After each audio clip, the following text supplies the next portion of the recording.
Olá, queridos. Hoje no Bíblia Todo Dia, o livro de Zacarias, capítulos 5 a 9.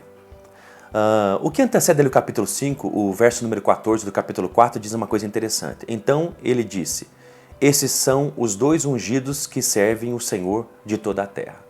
No caso aqui específico, os dois ungidos são Josué e Zorobabel. Josué, o sumo sacerdote, e Zorobabel, o governador do povo de Deus lá em Jerusalém naquela época. Capítulo número 5 vai falar então sobre a sexta visão, que é o rolo que voava, né? Diz ali o verso número 2, mais uma vez Deus dá essa visão a Zacarias e o que ele vê? Ele vê um rolo voando, tá bom? E esse rolo vai trazer de alguma forma maldição, como diz o verso número 3, que é juízo sobre quem? Sobre o que furta, sobre o que jura falsamente, né? Inclusive sobre as suas casas, diz o verso número 4 ali, ó. Assim diz o Senhor dos Exércitos, eu a enviarei e a farei cair sobre a casa do ladrão e sobre a casa do que jurar falsamente. Então, que rolo é esse que de alguma forma vem da parte de Deus como juízo sobre o que furta e sobre o que jura falsamente e sobre a casa deles? Isso simboliza então essa visão, esse rolo, a palavra de Deus, e é pela palavra de Deus que nós seremos julgados. Deus vai nos julgar, Deus vai olhar para nós e prestar contas conosco, ou melhor dizendo, nós prestarmos conta para Deus, baseado na palavra de Deus. E é ela que vai nos julgar. E olha que interessante, esse juízo da parte de Deus, esse julgamento vai ser individual. É o que furta, não são os. É o que furta, é o que jura falsamente, é a casa do ladrão. Então, esse juízo, né, esse julgamento, melhor dizendo, é individual e é exercido por Deus pela palavra de Deus, aquilo que Deus nos deu acesso para compreender. Olha como Deus é justo. Ele não vai requerer de nós algo que Ele não nos expôs, algo que Ele não liberou para nós, que Ele não manifestou. O fato da gente ter interesse sobre aquilo que Ele deixou claro é outra coisa.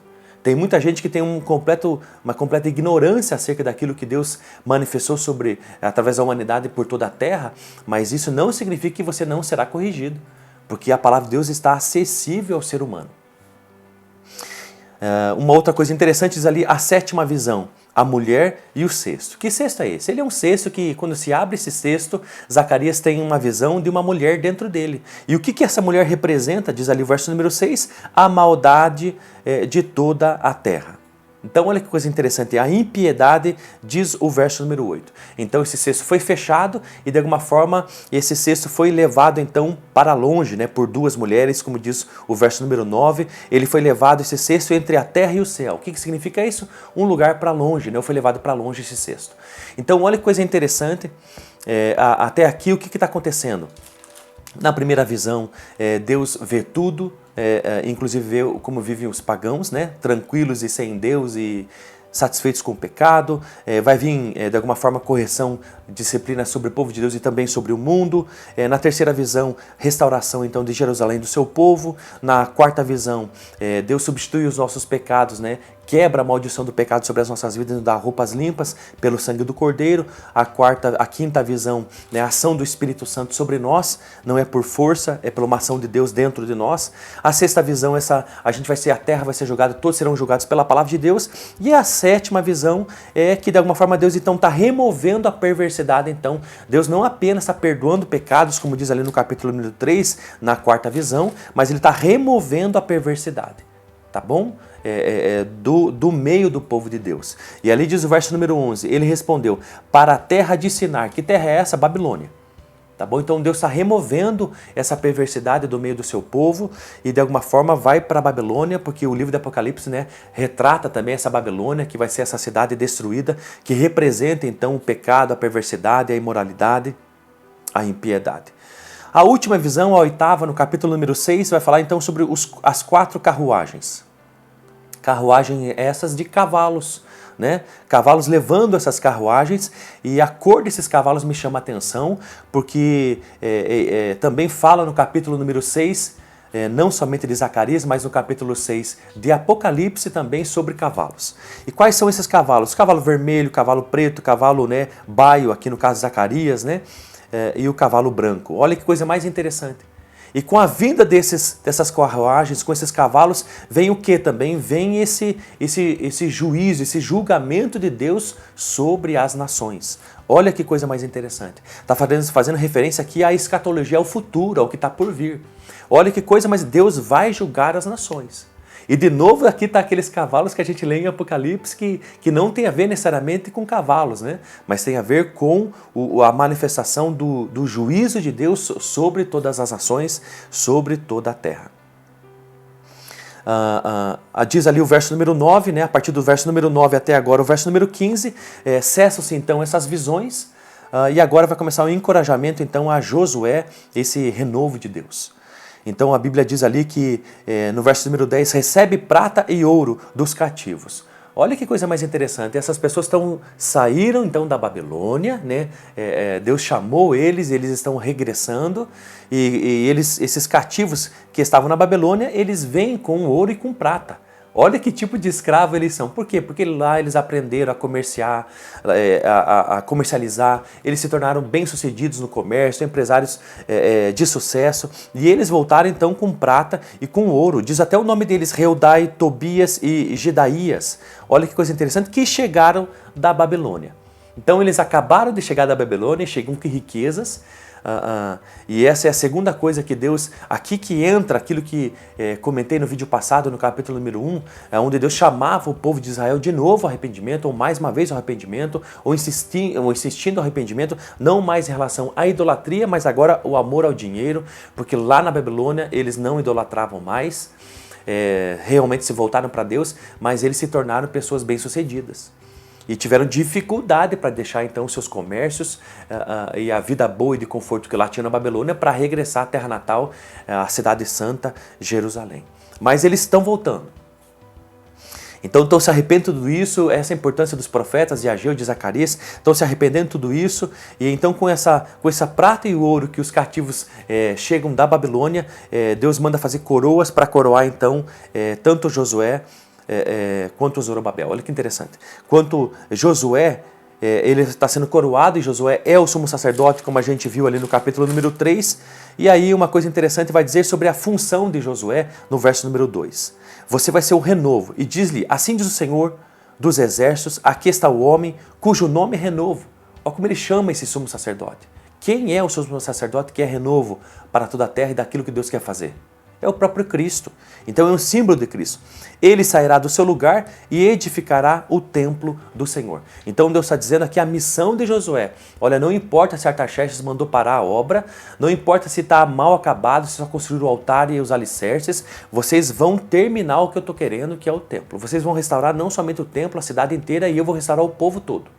Não se preocupe com a ordenança do imperador. E é isso que Deus está dizendo. E no verso número 13, ali no final, diz que haverá paz perfeita entre os dois. Entre os dois quem? O rei e o sacerdote. O rei é Zorobabel e o sacerdote, o sumo ali, é Josué. Mas quem que faz essa junção perfeita entre o reinado, né, o rei, e o sacerdócio, né, a liderança civil e religiosa? Jesus Cristo. Ele é o profeta, o nosso sumo sacerdote, é o nosso rei, ele é o nosso Senhor. Verso número 15, de longe muitos virão e ajudarão a edificar o templo do Senhor. A bênção de Deus vai ser tanta sobre agora esse remanescente que voltou da Babilônia, mesmo que eles forem impedidos de fazer e concluir a obra do templo, e Deus está dizendo, retomem. Não importa o que vocês foram ordenados civilmente, retomem, façam a minha vontade, eu vou estar com vocês. E as pessoas vão ver que eu vou estar com vocês e vão ajudar vocês. É o que diz ali o verso número 15, e eu quero profetizar para você uma coisa importante. Viva para Deus, obedeça-o, apesar das coisas, as circunstâncias difíceis. Obedeça-o, e de alguma forma Deus vai levantar pessoas para ajudar você nessa obra que Deus tem te chamado. Capítulo, então, número 7, vai falar sobre um jejum que o povo de Deus acostumou a fazer no 5º mês. Na verdade, ele se acostumou a fazer vários jejuns, no 4º mês, no 5º mês, no 10º mês. Está ali no verso número 19 do capítulo número 8. Assim diz o Senhor dos Exércitos, o jejum do 4º mês, bem como o do 5º mês, o do 7º mês, o do 10º mês, se transformarão em regozijo e em alegria. Por quê? Porque, de alguma forma, jejum é quebrantamento, é humilhação, é choro, é lágrima. mas Deus transformará em festa. Mas então o que são esses jejuns que o povo de Israel estava tradicionalmente obedecendo, que eles estabeleceram? Quando veio os babilônios para destruir Jerusalém, no 10º mês, ou algo assim, eles estabeleceram um jejum, para não se esquecer disso e se lembrar e chorar diante de Deus. Quando entraram e quebraram os muros, se estabeleceram no 4º mês um outro jejum. E quando destruíram o templo em Jerusalém, estabeleceram um jejum então no 5º mês. Então Israel agora absorveu essa tradição, esse costume de jejuar em períodos específicos para se lembrar daquilo que aconteceu. No 5º mês, no caso aqui, como diz o capítulo número 7, alguma parte da população veio perguntando para os sacerdotes, para o povo de Deus, para os profetas, a gente ainda precisa continuar jejuando no 5º mês? Por que isso? Porque o 5º mês era o jejum específico de quebrantamento, que o templo foi destruído, mas agora o templo começou a reconstrução. Então a gente precisa continuar jejuando por uma coisa que agora já começou a ser restaurada? Olha que coisa mais interessante, a resposta. Fala a todo o povo dessa terra, diz o verso número 5 do capítulo 7. E aos sacerdotes, quando jejuastes e pranteastes no 5º e no 7º mês, durante esses 70 anos, foi para mim que jejuastes? E Deus está perguntando, eles estão dizendo, a gente ainda precisa fazer isso? O templo está sendo reconstruído. E Deus está perguntando, quando vocês fazem um negócio, vocês fazem para mim? Por que vocês fazem? Porque eles estão perguntando se há necessidade ainda de continuar fazendo certas coisas. Quebrantamento, oração a Deus, humilhação, jejum. E Deus está perguntando, quando vocês fazem algo, vocês fazem para mim? Eu quero perguntar isso para você.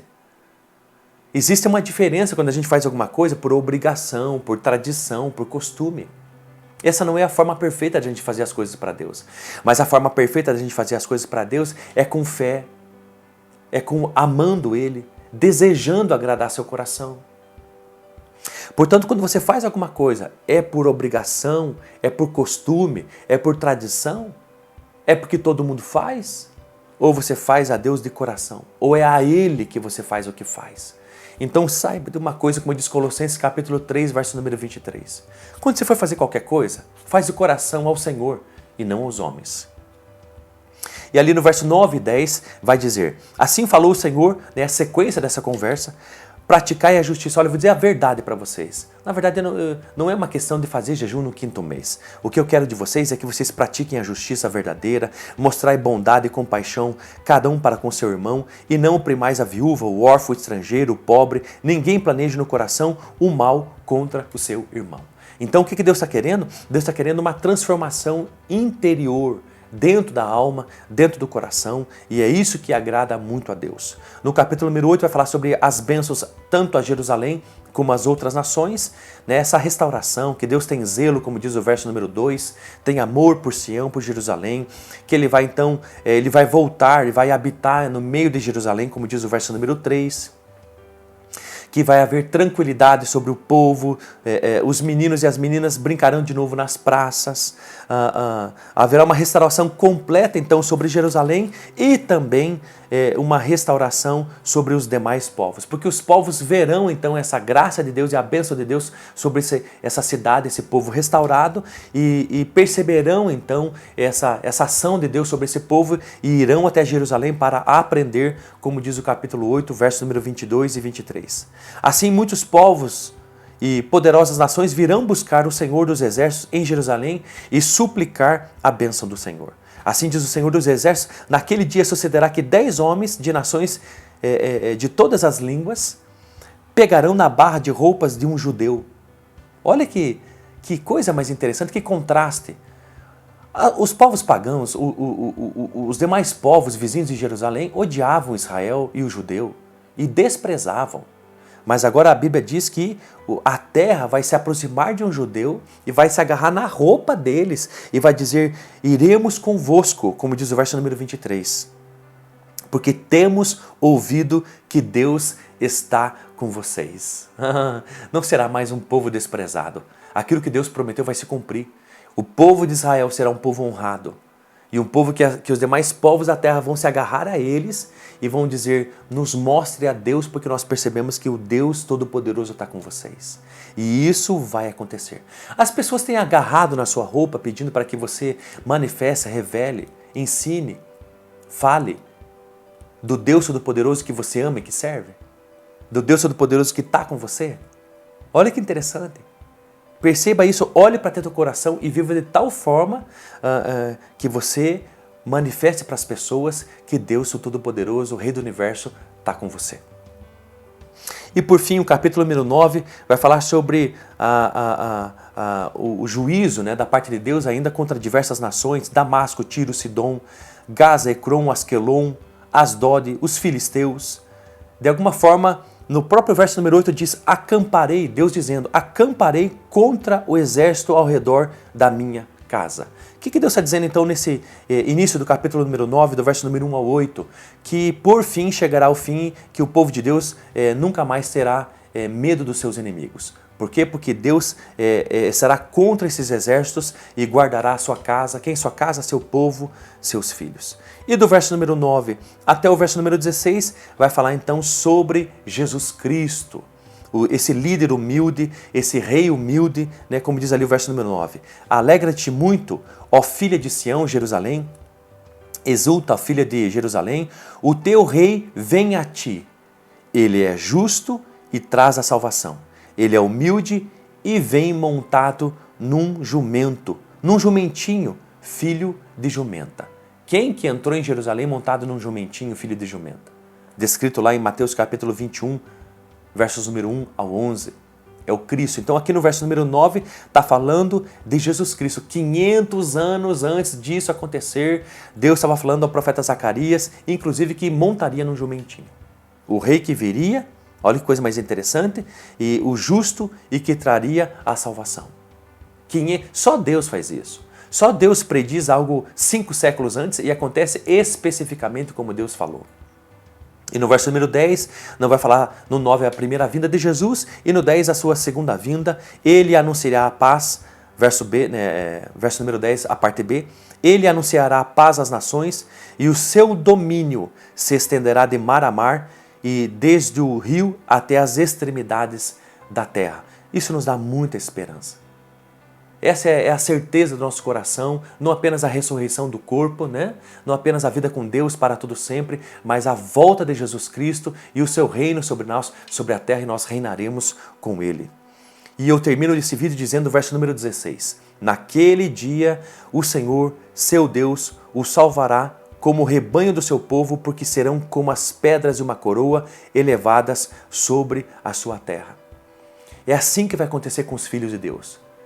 O rei voltará e virá também o seu reino, e Deus vai zelar, Deus vai cuidar, Deus vai salvar de todos aqueles que depositaram sua fé, sua esperança, sua confiança, seu coração, sua vida. Não mais uma coisa, Deus não é mais uma coisa em nós, mas Ele é o centro, é a prioridade do nosso dia a dia, Ele é o rei do nosso coração. Fique com Deus.